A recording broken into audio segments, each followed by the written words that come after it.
સંભવ અસંભવ. લેખક હરકિશન મહેતા. ચેપ્ટર 31.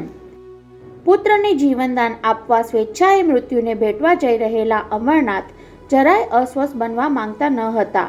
પોતે વિચારી રાખેલા મોટર અકસ્માતમાં તત્કાળ મૃત્યુ થાય એ પાલવે તેમ ન હતું અને ઓછી વધુ ઈજા સાથે પોતે બચી જાય એ પણ થવા દેવું ન હતું. પોતાનું હૃદય આનંદના ઉપયોગમાં લઈ ન શકાય તો પોતાના કમોત સાથે આનંદનું કુદરતી મૃત્યુ પણ નક્કી જ હતું. માયા આ બેવડો આઘાત જીરવી શકે એવી સ્થિતિમાં ન હતી. કાં પ્રસૂતિની પીડા સાથે બાળકને જન્મ આપીને મૃત્યુ પામે અથવા સુવાવડ પછી પાગલ બની જાય. ના, અમરનાથ આવા સર્વનાશનું નિમિત્ત બનવા માંગતા ન હતા. એટલે જ તો એમણે જસલોક હોસ્પિટલના ગેટ પાસે રીટાને 25 મિનિટ પછી બોલાવી હતી. ત્યાં પહોંચતા પહેલાં પોતે 15 મિનિટ સમુદ્રની ખુલ્લી હવામાં ડ્રાઈવ કરીને માનસિક સંતુલન પર સંપૂર્ણ કાબૂ મેળવી લેવા માંગતા હતા. જગત નિયતા ઈશ્વરને પૂરેપૂરી પ્રતીતિ કરાવી આપવી હતી કે પુત્રના જીવનની ભિક્ષા માંગતો આ પિતા કશા જ ખચકાટ વિના પોતાનું જીવન સમર્પણ કરી દેવા માંગે છે. સંસારના બધા જ બંધનો, મોહમાયા, ઈચ્છા, તૃષ્ણામાંથી મુક્ત બનીને મૃત્યુના યક્ષમાં પોતાની જાતને હોમી દેવા માંગે છે. એની ઈશ્વરને ખાતરી થઈ જાય તો આ સમર્પણ સાર્થક નીવડે.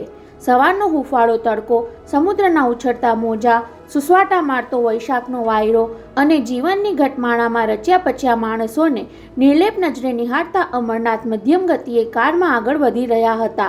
કાંડા ઘડિયાળનો સેકન્ડ કાંટો કાળ ઘડી તરફ ચકરાવો લેતો ઘૂમતો રહ્યો હતો. 9:45 વાગવામાં હવે માત્ર 5 ચકરાવા બાકી હતા. જસલોક હોસ્પિટલ હવે માત્ર 1.5 મિનિટના ડ્રાઈવની દૂરી પર હતી. અડધી મિનિટ, 1 મિનિટ અને 1.25 મિનિટ, પણ રીટા ગેટ પર કેમ દેખાતી નથી? અમરનાથે કારની ગતિ ધીમી પાડી દેવી પડી.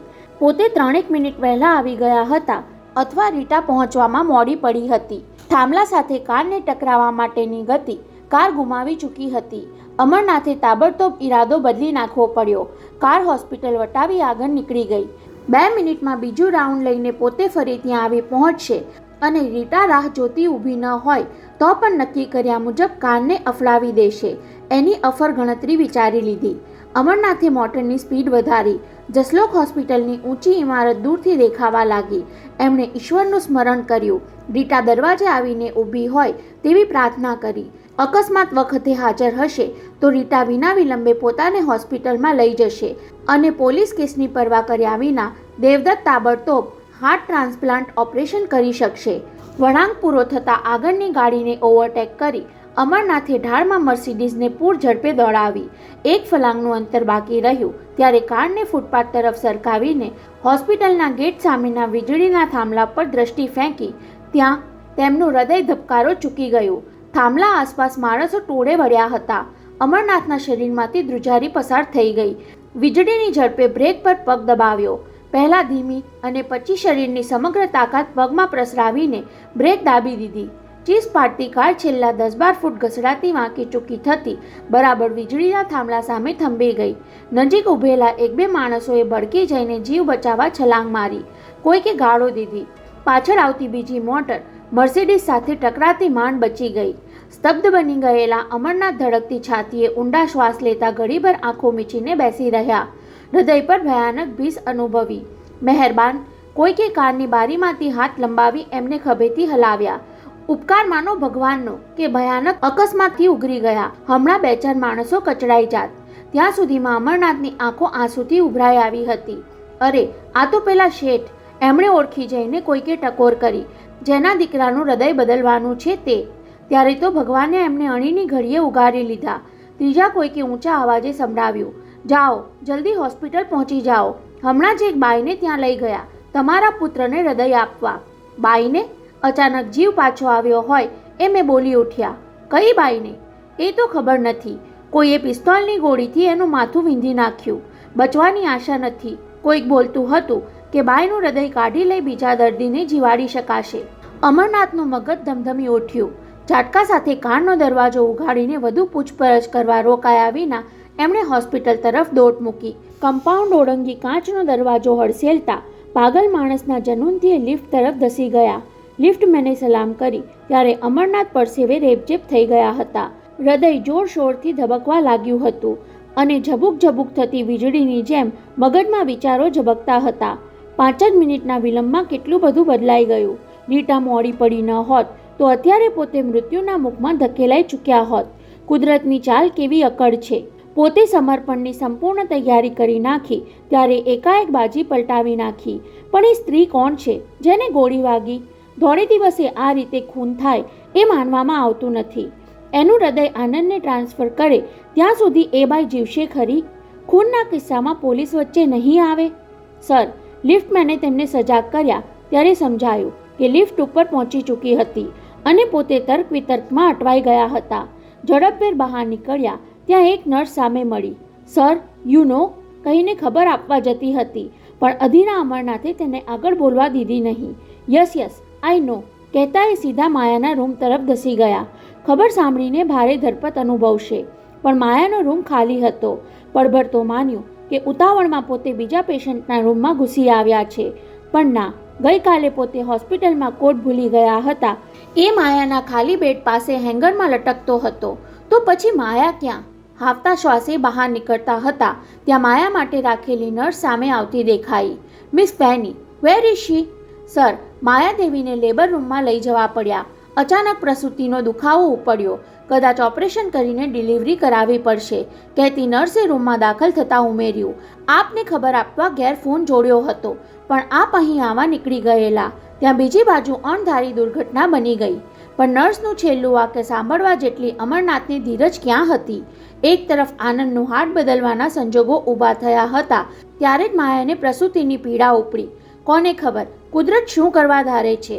પોતાને મૃત્યુને માર્ગેથી પાછા વાળવા પાછળ ઈશ્વરનો શું ઈરાદો હશે? આનંદ, માયા અને આવનાર બાળક ત્રણેયની જિંદગી કઠપૂતળીની જેમ ઈશ્વરની આંગળીને ટેરવે લટકતી રહી હતી.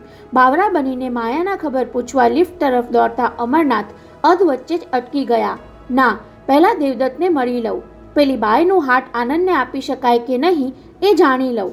બરાબર એ જ વખતે લિફ્ટમાંથી ડૉક્ટર દેવદત્તના પત્ની શીલાબહેનને બહાર આવતા જોઈને અમરનાથે ધરપત અનુભવી.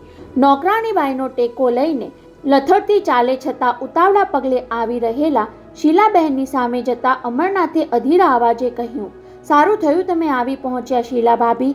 માયાને ઓપરેશનથી ડિલિવરી કરાવવા લઈ ગયા.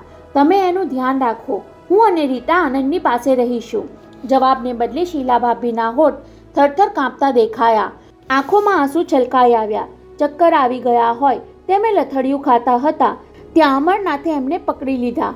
અમરભાઈ, તમને ખબર પડી નથી? બોલતા એમની છાતી પર માથું ટેકવી ધ્રુસકે ધ્રુસકે રડી પડ્યા. એમના હૃદય વિદારક રુદને અમરનાથને હચમચાવી દીધા. અમંગળ કલ્પનાથી એમનું મગજ ધમધમી ઉઠ્યું. શીલા ભાભીને બંને ખભેથી હલાવતા ઊંચા અવાજે તાડુક્યા. શું થયું? કહો તો ખરા. મને શેની ખબર નથી પડી ભાભી? મારા આનંદને, આપણી માયાને તો કાંઈ. અમરનાથનું ગળું રૂંધાઈ ગયું ત્યારે શીલા ભાભી રડતા અવાજે માંડ બોલી શક્યા. મારી રીટા, એણે પોતાના હાથે પિસ્તોલની ગોળીથી લમણું ફાડી નાખ્યું. રીટાએ? અમરનાથ ચીસ પાડવા માંગતા હતા પણ અવાજે સાથ ન આપ્યો. ઓહ ગોડ! આઘાતથી એમના જડબા ભીસાયા. ઈશ્વરની આંગળીને ટેરવે હવે ચોથી વ્યક્તિની જિંદગી પણ ટીંગાઈ ગઈ. આનંદને ખાતર રીટાએ સમર્પણ કરી દીધું. જેના પ્રત્યે હું મનમાં કડવાશ ઘૂંટતો હતો, આનંદને મારાથી અલગ કરવા માટે જેને હું દોષ દેતો હતો, એ રીટાએ મારા જ પુત્રને ખાતર આટલી બધી કુરબાની આપી દીધી. ના, માત્ર આનંદને જ નહીં, મને પણ જીવનદાન આપવા માટે રીટાએ આ સમર્પણ કર્યું. તો શું એ કળી ગઈ હશે કે બીજા કોઈનું હૃદય ન મળ્યું એટલે આનંદને મારું પોતાનું હૃદય આપવા માટે હું મરવાનું પ્લાનિંગ કરું છું? વીજળીના પ્રવાહની ગતિએ અમરનાથના મગજમાં વિચારો વહેતા હતા. સામે ઊભેલા શીલા ભાભીની હાજરી પણ એ વિસરી ગયા. એમને આશ્વાસન આપવાનું સૂઝ્યું નહીં. રહી રહીને એક જ અફસોસ થતો હતો, ભારે અનર્થ સર્જાઈ ગયો. હૃદય આપવામાં હું મોડો પડ્યો. આકાંક્ષાભરી એક જુવાન જિંદગી બલિદાનના યજ્ઞમાં હોમાઈ ગઈ. એમની આંખોમાંથી કરુણા ટપકવા લાગી. દિવારે પીઠ ટેકવી ગરદન ઝુકાવી બંને હથેળીમાં તેમણે મોં છુપાવી દીધું. મગજ એટલું બહેર મારી ગયું હતું કે ઓપરેશન થિયેટર તરફ થઈ રહેલી સર્જનોની આવન જાવન પણ એમના ધ્યાનમાં આવી નહીં. આંટી, કોઈકના બૂટના અવાજ સાથે સાથ સાંભળીને અમરનાથની ગરદન ઝાટકા સાથે ઊંચી થઈ. ડૉક્ટર વિનોદ હાફળો ફાફડો આવી પહોંચ્યો. ઓ અમરનાથ શેઠ, આપને પણ દેવદત્ત સાહેબ અંદર બોલાવે છે. બોલતા બોલતા એનો અવાજ રૂંધાયો. રીટાને બચાવી શકાય તેમ નથી. ડૉક્ટર સાહેબે હજુ સુધી તો મનોબળ ટકાવી રાખ્યું છે, પણ તરત જ અમરનાથ ટટ્ટાર થઈ ગયા. આવી કટોકટી વખતે પોતાને અસ્વસ્થ બની જવાનું કેમ પાલવે? આનંદ કે માયાને બદલે અત્યારે મારે રીટાનો વિચાર કરવાનો હોય. ભાઈબંધની પુત્રી જેવી ભત્રીજી જીવન મરણ વચ્ચે ઝોલા ખાતી હોય ત્યારે મારે તો દેવદત્તની પડખે ઊભા રહેવું જોઈએ. ચાલો ભાભી, કહેતા શીલા ભાભીનો હાથ પકડીને એમણે પગ ઉપાડ્યા. રીટાને કોઈ પણ ભોગે બચાવી લેવી જોઈએ. ડૉક્ટર વિનોદની પાછળ બંને ઓપરેશન થિયેટરમાં દાખલ થયા કે શીલાબહેન તો ઠીક, અમરનાથના પગ થરથર કાંપી ઉઠ્યા. ભાંગી ન પડવા માટે હોઠ ભીડીને મનોબળ મક્કમ કરી લીધું. ઓપરેશન ટેબલ પર ડચકા લેતી રીટા પર ઝૂકીને ઊભેલા ડૉક્ટરના ખભે અમરનાથે હાથ મૂક્યો, પણ થોડીવાર સુધી એમણે કામમાંથી માથું ઊંચક્યું નહીં ત્યારે ખભો દબાવવો પડ્યો. દેવદત્ત, એમને આગળ બોલવાનું કાંઈ સૂઝ્યું નહીં અને અવાજે પણ સાથ આપ્યો નહીં. કપડું વીંટાળેલા મુખે દેવદત્તે એમની સામે જોયું. બંનેની નજરમાં કરુણા ઉભરાવા લાગી, પણ ડૉક્ટર સત્વરે સજાગ થઈ ગયા. Yes, she is dying. અવાજમાંથી બધી જ લાગણી ખંખેરી નાખીને શુષ્કપણે ડૉક્ટરની ઢબે એમણે ખબર આપ્યા. એનું બ્રેઇન ખતમ થઈ ચૂક્યું છે. But doctor, you have to save her at any cost. બોલતા અમરનાથે ગળું ખંખેર્યું. આનંદ મારો પુત્ર છે તો રીટા મારી ગોદ લીધેલી પુત્રી છે. અમરનાથ, દેવદત્તે કડાકીથી તેમની સામે જોયું. ફરજ બજાવતા ડૉક્ટરને સંબંધોનો તકાદો નહીં સંભળાવો. ભૂલી જાઓ કે હું તમારો ફ્રેન્ડ છું. મને યાદ નહીં કરાવો કે ઓપરેશન ટેબલ પર સૂતેલી દર્દી મારી ભત્રીજી છે. મારે તો તમને મારા બીજા પેશન્ટ આનંદના ફાધર તરીકે એટલી જ જાણ કરવાની છે કે આ છોકરીનું હૃદય કાઢી લઈને આનંદને બેસાડવાનો મેં ડૉક્ટર તરીકે નિર્ણય લઈ લીધો છે. દેવદત્ત, તું નિર્દય છે. ભત્રીજીને જીવાડવાનો મરણિયો પુરુષાર્થ કરવાને બદલે તું... મિસ્ટર અમરનાથ, દેવદત્તના અવાજમાં સખ્તાઈ આવી ગઈ. હું ડ્યુટી પર હોઉં ત્યારે કોઈનો તુકારો સાંભળવા ટેવાયેલો નથી. મને મારું કામ કરવા દો. You can go. દેવદત્તનું એ સ્વરૂપ જોઈને અમરનાથ ડગાઈ ગયા. પોતે કાંઈ કહેવા જાય તે પહેલાં ડૉક્ટરે પત્ની તરફ એક ફોર્મ ધર્યું. શીલા, રીટાની આંટી તરીકે તારે આ ફોર્મમાં સહી કરવાની છે. એને જીવાડી શકાય એમ નહીં હોવાથી એનું હૃદય બીજા દર્દીને આપવા માટે તારે લેખિત સંમતિ દર્શાવવાની છે. ધ્રુજતા હોઠે શીલાબહેન તેમના પતિ સામે તાકી રહ્યા. ફોર્મ લેવા માટે હાથ લંબાવ્યો નહીં ત્યારે દેવદત્તની અધીરાઈ ઉછળી આવી. પ્લીઝ, એક પણ સેકન્ડનો વિલંબ મને પાલવે તેમ નથી. પોલીસ કમિશનરે કહ્યું છે કે હું હોસ્પિટલે આવી પહોંચું ત્યાં સુધી થોભી જજો, પણ મારાથી એની રાહ જોવાય તેમ નથી. પછી ભલે મને એ કાયદાનો અપરાધી ઠરાવે. એમનો મક્કમ ઇરાદો જોઈને શીલાબહેને વિના વિલંબે ફોર્મ પર ધ્રુજતા હાથે સહી કરી કાગળ ડૉક્ટર વિનોદને સોંપી દીધો. પળવાર માટે પતિ પત્નીની નજર મળી. ડૉક્ટર દેવદત્તની આંખોમાં શીલાબહેનને આભારનો ભાવ વંચાયો ત્યારે ઘૂંટાતો શ્વાસ બહાર છોડતા તેમણે પડઘો પાડ્યો. ડૉક્ટર, ખુશીથી તમારી ફરજ બજાવો. રીટાનું કન્યાદાન દેવાનો અવસર તો ભગવાને આપણને ન આપ્યો, પણ તેનું હૃદયદાન તમારા હાથે થાય છે ત્યારે મનથી હું તમારે પડખે ઊભી છું એમ માનજો. ભાગ્યે જ શબ્દો દ્વારા લાગણી વ્યક્ત કરતી પત્નીની એ વાણીએ ડૉક્ટર દેવદત્તનું દિલ પીગળાવી દેવાને બદલે એમના જુસ્સાને બળ આપ્યું હોય તેમ કામમાં ઓતપ્રોત થઈ ગયા. મદદનીશ ડૉક્ટરો અને નર્સોને ફટાફટ સૂચના આપતા ગયા. થોડી વારે પત્ની અને મિત્રની હાજરીનો ખ્યાલ આવ્યો એટલે બંને તરફ ફર્યા. આઈ એમ સોરી, પણ તમારે બંને હવે બહાર જવું જોઈએ. બોલવામાં લાગણીનો આછેરો રણકો આવી ગયો એવો ખ્યાલ આવતા અટક્યા. પછી ડૉક્ટરની ઢબે કહ્યું, મિસ્ટર અમરનાથ, આનંદને અહીં લઈ આવે તે પહેલાં ઇન્સેન્ટિવ કેરમાં જઈને મળી લો. ઓપરેશન પછી એ પારકા હૃદયે જીવતો હશે. એ શબ્દોમાં રણકતા આત્મવિશ્વાસે અમરનાથના હોઠ પર સ્મિતનો એક લસરકો ઉપસાવ્યો. અને શીલા, તું રીટાને આખરી વાર જોઈ લેવા જંગતી હોઈશ. પણ ડૉક્ટરે પત્ની તરફની નજર હટાવી લેતા ઉમેર્યું, એનું લમણું ફાટી ગયું છે અને જડબું ચિરાઈ ગયું છે. રીટાનું એ સ્વરૂપ હું તને જોવા નહીં દઉં. તારી લાડકી રીટાનું મુખ તો મોહક હતું. મૃત્યુ પામતા સ્વજનનું સંભાળનું કદરૂપું ન બનવું જોઈએ. ત્યારે શીલાબહેને સંમતિપૂર્વક માથું હલાવતા ચૂપચાપ અમરનાથ સાથે ઓપરેશન થિયેટરની બહાર નીકળી જવું પડ્યું.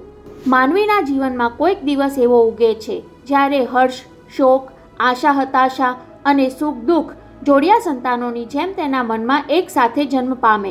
જીવનલીલા સંકેલી લેવાના સંકલ્પ સાથે ઘેરથી નીકળેલા અમરનાથ સવારથી રાત સુધી હૃદયના એક ધબકારે સુખનો શ્વાસ લેતા અને બીજા ધબકારે દુઃખનો નિશ્વાસ છોડતા ત્રણ મૃત્યુના ભયથી ભીસાતા રહ્યા. ઓપરેશન થિયેટરમાં જઈ રહેલા આનંદને વિદાય આપતી વખતે ઘડીભર તો એ જળવત બની ગયા હતા. નજર સામેથી દૂર જઈ રહેલો યુવાન પુત્ર નવા હૃદય સાથે પાછો જોવા મળશે કે પછી ડૉક્ટર પ્રાણ વગરની એની કાયા જ પોતાને સોંપશે? પ્રૌઢ વયનો યુવાન પુરુષ નાના બાળકની ટટલી આંગળી પકડે એ રીતે શ્રદ્ધાનો સહારો લેતા તેમણે આનંદના માથા પર હાથ મૂક્યો હતો.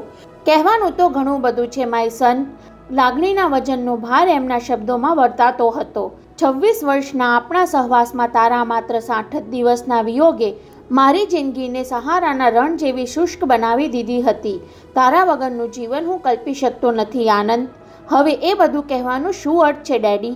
નહીં આનંદ, મને બોલી લેવા દે. અત્યારે મારી લાગણીને તુચકારીશ નહીં, મારી ભાવનાને તિરસ્કારીશ નહીં. કાળી ઘનઘોર વિહામણી લાંબી રાત પછી આજે નવા સૂર્યોદયને ઉંમરે આવીને આપણે ઊભા છીએ. તું નવું જીવન પામવા જઈ રહ્યો છે. માયા નવા જીવને જન્મ આપવાની પીડા ભોગવી રહી છે. અને હું પણ ડેડી, રીટા ક્યાં છે? આનંદે અધવચ્ચે જ અધીરાઈભેર અકળામણથી પૂછ્યું. રોજ સવારે વહેલી આવી જાય છે. એના ગુડ મોર્નિંગ વગર મને સવારની ચા પણ ફિક્કી લાગે છે. પ્લીઝ એને અહીં મોકલો. બસ એકવાર મળી લેવું છે. કાંઈક બોલવું સાંભળવું નથી. નજર ભરીને તેને જોઈ લેવી છે. એના મૃદુ સ્મિતમાંથી મારે મૃત્યુ પછીના મોક્ષનું ભાથું બાંધી જવું છે. સાંભળીને અમરનાથ સ્તબ્ધ બની ગયા હતા.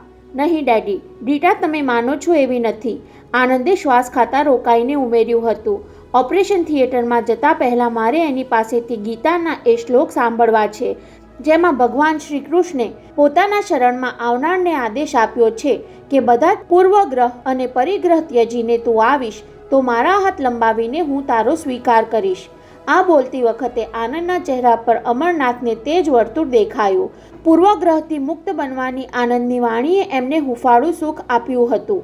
રીટા ઓપરેશન થિયેટરમાં ધબકતા હૃદયે તારી જ રાહ જુએ છે આનંદ. બોલતા એમની આંખો છલકાઈ આવી હતી અને આંસુભીની નજરે પુત્રને પોતાનાથી દૂર જતો એ જોઈ રહ્યા હતા. આનંદે એકેવાર કેમ પૂછ્યું નહીં કે કોનું હૃદય મને આપી રહ્યા છો? પૂછ્યું હોત તો સાચો જવાબ કોઈ જ ન આપત, પણ એ પૂછા કેમ કરી નહીં? અને અમરનાથનું હૈયું બે ઓપરેશન થિયેટરની વચ્ચે ફૂટબોલની જેમ ફંગોળાતું જ રહ્યું. માયાની પ્રસૂતિમાં વિલંબ થતો રહ્યો. ડૉક્ટરને તેણે દ્વિધામાં મૂકી દીધા હતા.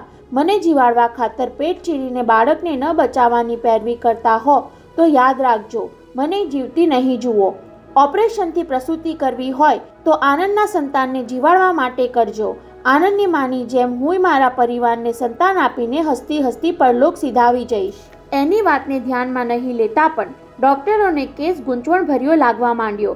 થોડા કલાક માટે ઓપરેશન મુલતવી રાખવું પડ્યું. જાણ થતાં જ અમરનાથ માયા પાસે પહોંચી ગયા હતા. બહાર બેઠેલા માયાના મામા મામીએ ભાણીને મળવા દેવાની પરવાનગી માંગી, પણ ડૉક્ટરોએ મનાઈ કરી હતી. દર્દીની આવી સ્થિતિમાં અમે સૌથી નિકટની એક જ વ્યક્તિને મળવા દઈ શકીએ એમ છીએ. સોરી. અંદર જઈને અમરનાથે આ મનાઈનું કારણ પૂછ્યું ત્યારે ડૉક્ટરે ખુલાસો કરેલો. અમને ડૉક્ટર દેવદત્ત તરફથી ખાસ તાકીદ થઈ છે કે રીટાની દુર્ઘટનાની માયાને કોઈ પણ હિસાબે જાણ ન થવી જોઈએ. કદાચ એનાથી દર્દીના મન પર વિપરીત અસર થાય. અત્યારના સંજોગોમાં કોઈ પણ પ્રકારના માનસિક આઘાતથી આપણે એને અલિપ્ત રાખવાની છે. ત્યારે અમરનાથે ચહેરા પરની બધી જ વ્યથા મક્કમ મનોબળથી ભૂસી નાખવી પડી અને ખુશખબર આપવા આવ્યા હોય તેમ હસતા હસતા માયા સામે જોઈને ઊભા હતા. ડૉક્ટર કહે છે કે કદાચ કુદરતી રીતે જ પ્રસૂતિ થશે, ઓપરેશન નિવારી શકાશે. પણ માયા માત્ર લુખ્ખું હસી હતી. બાળક જીવતું રહે અને મારી ફરજ પૂરી થાય એટલે બસ. સસરા સાથે નજર મિલાવ્યા વિના એ બોલી ગઈ હતી. હું આટલા ખાતર તો 3 મહિનાથી જીવી રહી છું, મૃત્યુને રોકી રહી છું. નહીં માયા, એવું ન બોલીએ. અમરનાથે તેના માથા પર હાથ પસવારવો પડ્યો. હવે તો અગ્નિ પરીક્ષામાંથી પાર ઉતરવાની ઘડી આવી પહોંચી.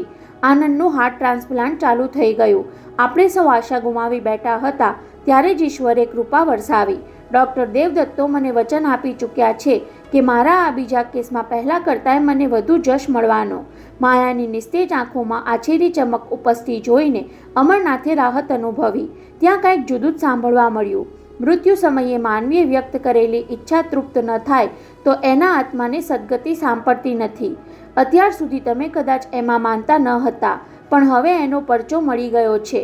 તમારી ભૂલનું પુનરાવર્તન આનંદ ન કરે એટલા ખાતર ભલામણ કરતી જાઉં છું. પણ માયા, પ્રસૂતિ કોઈ રોગ નથી. મીરાના જમાનામાં આજના જેવા સાધનો ન હતા. આનંદના જીવન માટે માળા જપવાના સમયે શું કામ તું પોતાના મૃત્યુનું રટન લઈ બેઠી છે? અમરનાથથી જરા આવેશમાં બોલાઈ ગયું હતું, પણ માયા પર તેની કોઈ અસર વર્તાઈ ન હતી. મને બોલી લેવા દો ડેડી. છેલ્લા કેટલા દિવસથી મારો આત્મા વારંવાર પડઘા પાડે છે કે હવે વિદાય લેવાનો સમય આવી પહોંચ્યો. ફરજ પૂરી થતાં જ મારું અસ્તિત્વ ભૂસાઈ જવાનું. આત્માના અવાજની અવગણના કરીને છેતરાઈ ન જતા. ડેડી, હું જે પુત્રીને જન્મ આપવાની છું તેની માતા રીટાને બનાવજો. રીટાને? અમરનાથે આંચકો અનુભવ્યો. એ જોઈને માયાએ ભીંજાતી કીકીએ કહેવું પડ્યું હતું, રીટાના મનમાં કોઈ જ પાપ ન હતું ડેડી. આપણા માટે આનંદ ગેરસમજ કરી બેઠા, તેમ તમે રીટા માટે મન ફાવતું ધારી બેઠા. ખરી રીતે મારે બદલે રીટા જ આનંદની વધુ હકદાર હતી. એનું સ્થાન મેં પચાવી પાડ્યું હતું, એ હવે તેને પાછું આપતી જાઉં છું. ત્યારે અમરનાથે આંસુ રોકી રાખવા આંખના પોપચા ભીડી દેવા પડ્યા હતા. એ કહી શક્યા નહીં કે રીટાને આનંદના જીવનમાં સ્થાન આપવાનો જીવન મરણનો સંગ્રામ જ અત્યારે ખેલાઈ રહ્યો છે.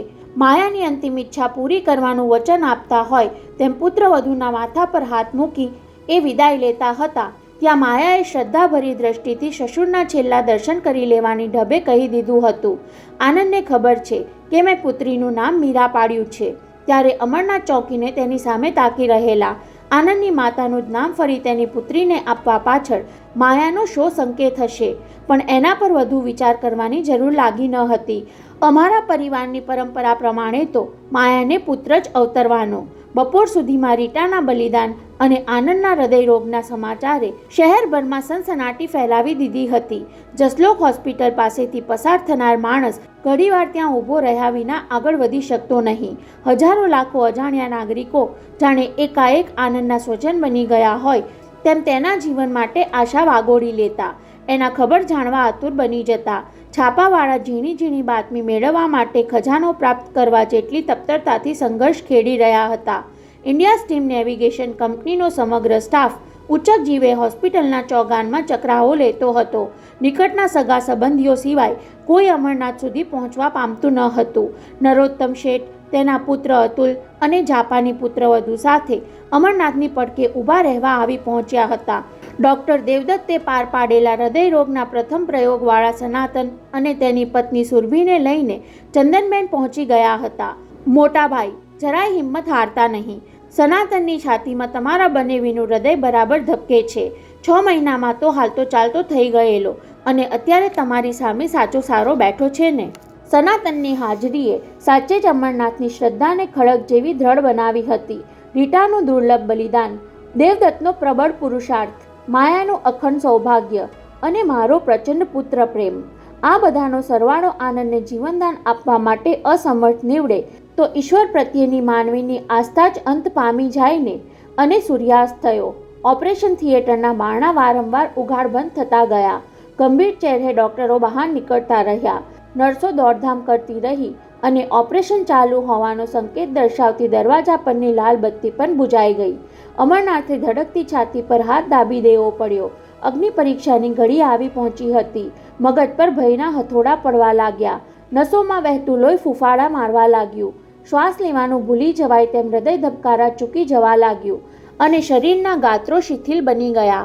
ધીરજ રહેતી ન હતી તેમ ખબર સાંભળવાની હિંમત પણ ચાલતી ન હતી અને ડૉક્ટર દેવદત્ત એમના મદદનીશના ટેકે બહાર ધસી આવતા દેખાયા. જાણે પોતે જ મૃત્યુના મુખમાંથી પાછા ફર્યા હોય એવી પીડા સાથે લથડતી ચાલે એ સોફા પર ફસડાઈ પડ્યા. અમરનાથ સહિત સૌના શ્વાસ અદ્ધર થઈ ગયા. કોઈ પૂછવાની હિંમત કરી શક્યું નહીં કે ઓપરેશન પાર પડ્યું. 7.5 કલાકના સતત પરિશ્રમે શરીરનું ચેતન ચૂસી લીધું હોય એવા જડ બનીને બેઠેલા દેવદત્ત પાસે જઈને પત્નીએ હળવેથી ખભો દબાવ્યો. ત્યારે સ્પર્શની ચમત્કારક અસર થઈ હોય તેમ દેવદત્ત હચમચી ઉઠ્યા. બરફ પીગળવા લાગે તેમ હૈયામાં થીજી ગયેલી પીડા આંખો દ્વારા પીગળવા માંડી.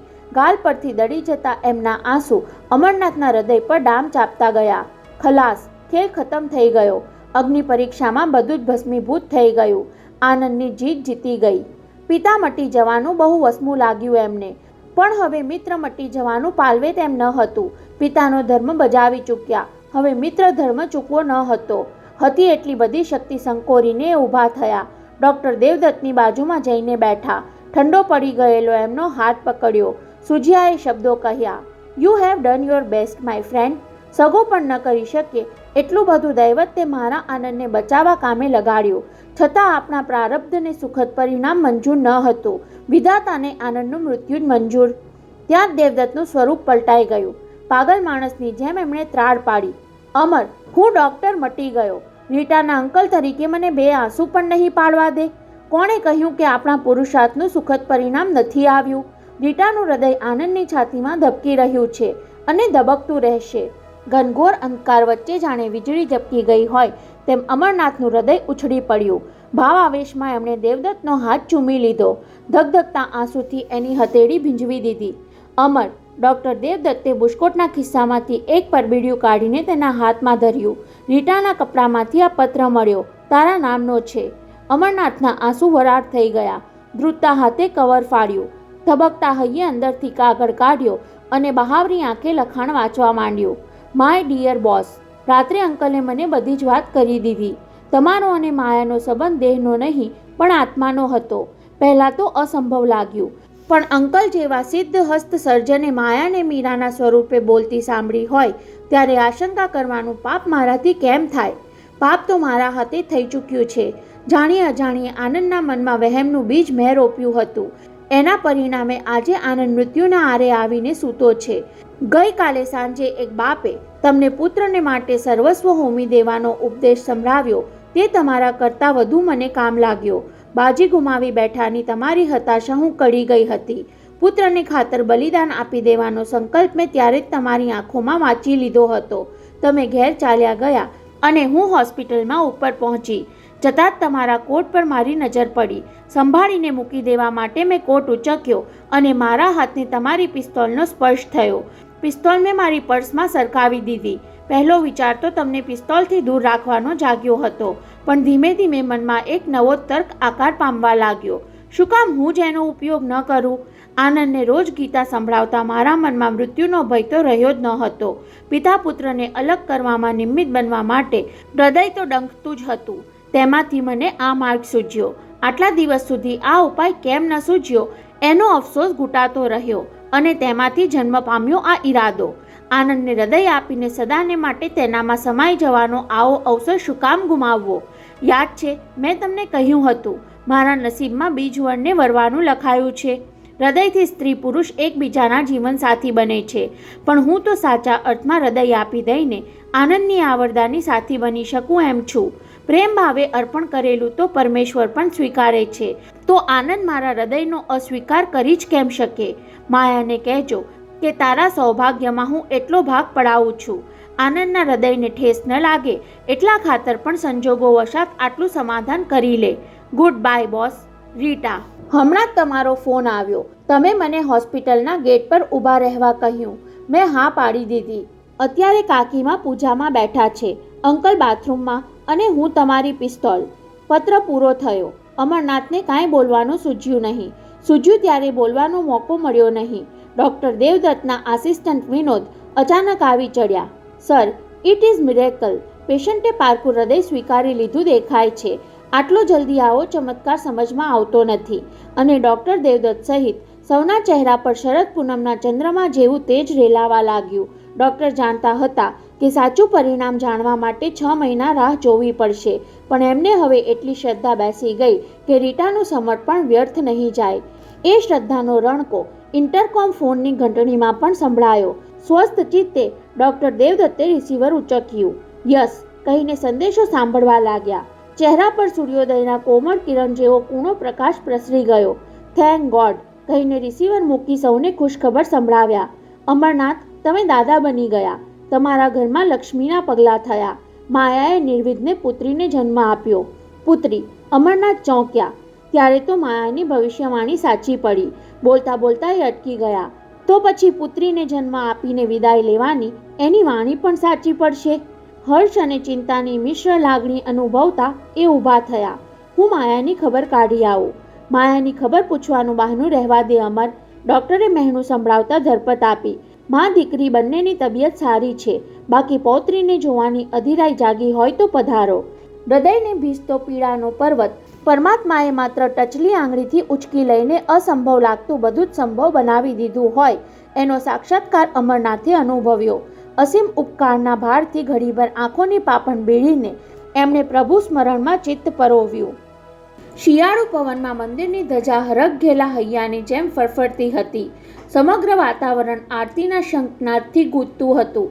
રાધાકૃષ્ણની મૂર્તિ સમક્ષ અસંખ્ય લોકોની વચ્ચે આંખો બીડીને ઊભેલા અમરનાથના ખોળામાં રમતી 6 મહિનાની પૌત્રી પણ દાદાની નકલ કરતી હાથ જોડી ઘડીક આંખો ઉઘાડીને ફરી પાછી બંધ કરી દેતી હતી. એમની એક તરફ આનંદ અને બીજી બાજુ માયા હતા. પાછળ ડૉક્ટર દેવદત્ત તથા શીલા ભાભી ઉપરાંત સનાતન, સુરભી, ચંદનબહેન અને માયાના મામા મામી ઉપરાંત દયાબહેન પણ હાજર હતા. નજરે નહીં પડતી રીટા આનંદની છાતીમાં ધબકતી હતી. ઓપરેશન પછી શુદ્ધિમાં આવતા જ આનંદે પૂછ્યું હતું, રીટા ક્યાં છે? તમે તેને કેમ મારાથી દૂર રાખો છો? ત્યારે કોઈ જવાબ આપી શક્યું ન હતું. નવા હૃદયને આઘાત થાય એવા કોઈ ખબર તેને આપવા ન હતા. પણ આનંદે જીત છોડી ન હતી. ડૉક્ટર અંકલ, તમે ભલે માનો કે ઓપરેશન સફળ થયું, પણ મારું પરાયું હૃદય મને લાંબુ જીવાડી શકશે નહીં. મારે રીટાને એટલું જ કહેવું છે કે ઓપરેશનની સુષુપ્ત અવસ્થામાં મેં એને જ યાદ કરી હતી. એ જાણે મારી સાવ નિકટ હોય એવું મહેસૂસ કર્યું હતું. રીટાને મારે એટલું જ કહેવું છે કે હવે આનંદ પૂર્વજન્મમાં માનતો થઈ ગયો છે. મૃત્યુનો ભય તો ક્યારનો છૂટી ગયો હતો, પણ હવે મૃત્યુ વહાલું લાગવા માંડ્યું છે. કારણ ફરી જન્મીને હું રીટાનો બનવાનો છું. કદાચ એના ખોળે અવતાર લેવાનો હોઈશ. સાંભળીને ડૉક્ટર દેવદત્ત અને અમરનાથ એની સામે જોઈ રહ્યા હતા ત્યારે આનંદની ધીરજ ખૂટી ગઈ હોય તેમ હાંફતી છાતીએ એણે ફરી પૂછ્યું, તમે બંને ખામોશ કેમ છો? ક્યાં છે રીટા? શું થયું રીટાને? કહો છો કે પછી? એ જોર કરીને પથારીમાંથી ઉઠવા જતો હતો ત્યારે ડૉક્ટર દેવદત્તે નમતું જોખી દેવું પડેલું. આનંદ, તું બીજા જન્મની વાત કરે છે, પણ આ નવા જન્મમાં જ તું તો રીટાનો બની ચૂક્યો છે. કહીને ખિસ્સામાં સાચવી રાખેલું પડબીડ્યું તેના હાથમાં સોંપી દીધું હતું. લે, રીટાએ વિદાય લેતા પહેલાં તને લખી રાખેલો આ પત્ર. વિદાય? આનંદે પત્ર લેવા હાથ લંબાવ્યા વિના જ કહેલું. એટલે શું, રીટાને તમે લોકોએ મારાથી દૂર ધકેલી દીધી? એને અમેરિકા મોકલી દીધી? નહીં આનંદ, ડૉક્ટર ગળામાં આવેલું ડૂસકું માંડ દબાવી શક્યા. એને મેં તારામાં સમાવી દીધી. રીટાનો પત્ર વાંચીશ એટલે બધું સમજાઈ જશે. રીટાના પત્રે આનંદને કેટલા દિવસ સુધી અબોલ બનાવી દીધો હતો. માયા અને અમરનાથ વચ્ચેના આત્માના સંબંધની વાતે એને વિમાસણમાં નાખી દીધો હતો. પત્રની છેલ્લી 4 લીટીમાં રીટાએ લખ્યું હતું, આનંદ, મારું હૃદય તમને સોંપું છું. એને સાચવજો, એને ધબકતું રાખજો. દુનિયામાં ભાગ્યે જ કોઈ 2 વ્યક્તિનું આવું મિલન હશે. મારા શરીરના નાશ પર આઘાત અનુભવશો તો પીડા તો મારા હૃદયે વેઠવી પડશે, એટલું યાદ રાખજો. બસ. ત્યાર પછી આનંદે મૃત્યુની જીત છોડી દેવી પડી હતી. જીવનની માયામાં અને માયાના જીવનમાં પરોવાઈ જઈને રીટાના હૃદયને ધબકતું રાખવાનો તેણે સંકલ્પ કરી લીધો હતો. ભારે ધામધૂમથી કલ્યાણના મંદિરના જીર્ણોદ્ધારનો ઉત્સવ ઉજવાઈ રહ્યો હતો. અમરનાથે સંકલ્પ કર્યો હતો, આનંદને હોસ્પિટલથી ઘેર લઈ જતા પહેલાં તેના હાથે જ મૂર્તિની સ્થાપના વિધિ કરવી, સમસ્ત કલ્યાણ ગામને ઉત્સવમાં સામેલ કરવું, બધા જ ભાવિકોને પ્રસાદ વહેંચવો, ગરીબોને જમાડવા અને 11 લાખની રકમનું દાન પુણ્ય કરવું. આરતી સમાપ્ત થઈ. ભક્તિમાં તલ્લીન બની ગયેલા અમરનાથના ખોળામાં બેઠેલી પૌત્રીએ દાદાનો કાન ખેંચ્યો ત્યારે એમણે આંખો ઉઘાડવી પડી. બેટા, દાદાનો કાન ન ખેંચાય. આનંદે પુત્રીને ટપારી. શું કામ ન ખેંચાય? અમરનાથે પુત્રને સંભળાવ્યું. ભૂલી ગયો આનંદ, નાનો હતો ત્યારે તું તારા દાદાની મૂછો ખેંચતો. સૌએ આરતી લીધી, પ્રસાદ વહેંચ્યો. અમરનાથે ઊભા થઈ પૌત્રીને ઊંચી કરી. પહેલ વહેલો ઘંટારવ તારા હાથે થવો જોઈએ મીરા. અને 6 મહિનાની છોકરીએ વગાડેલા ઘંટના રણકામાં અમરનાથને મીરાના પડઘા સંભળાયા. બધા પગથિયા ઉતરીને બહાર આવ્યા. અમરનાથ મંદિર જોવામાં તલ્લીન થઈ ગયા. અદલું અદલ અગાઉના મંદિર જેવું જ લાગે છે. સંતોષ છલકાવતો એમનો એ ઉદ્ગાર સાંભળીને પડખે ઊભેલી માયા પૂછી બેઠી, ડેડી, આજના જમાનાને અનુરૂપ મંદિર દેખાતું નથી. ઘણું જ પુરાણું લાગે છે. એના દરવાજા પર કોતરણી કરાવીએ તો કેમ? ફરસ પર આરસની લાદી જડાવી હોય તો શું વાંધો? સાંભળીને ચોંકી પડ્યા અમરનાથ. આ માયા બોલી રહી હતી, જેણે પુરાણા મંદિર જેવું જ નવું મંદિર ચણાવવાનો આગ્રહ રાખ્યો હતો.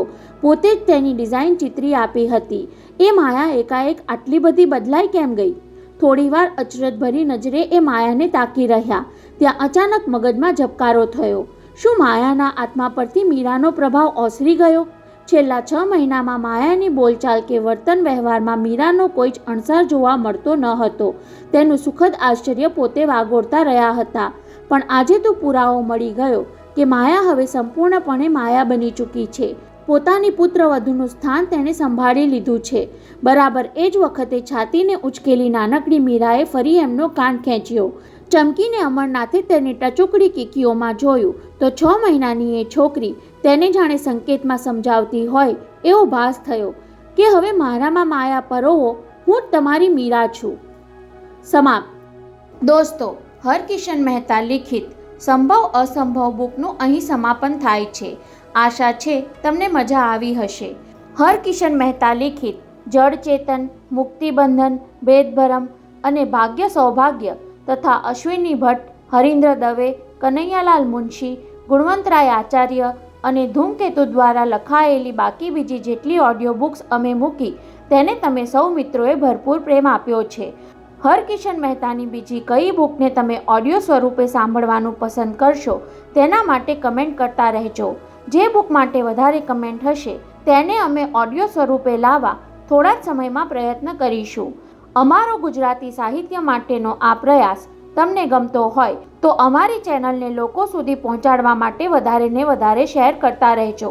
તમારો સપોર્ટ અને કમેન્ટ અમને પ્રેરણા આપતા રહે છે.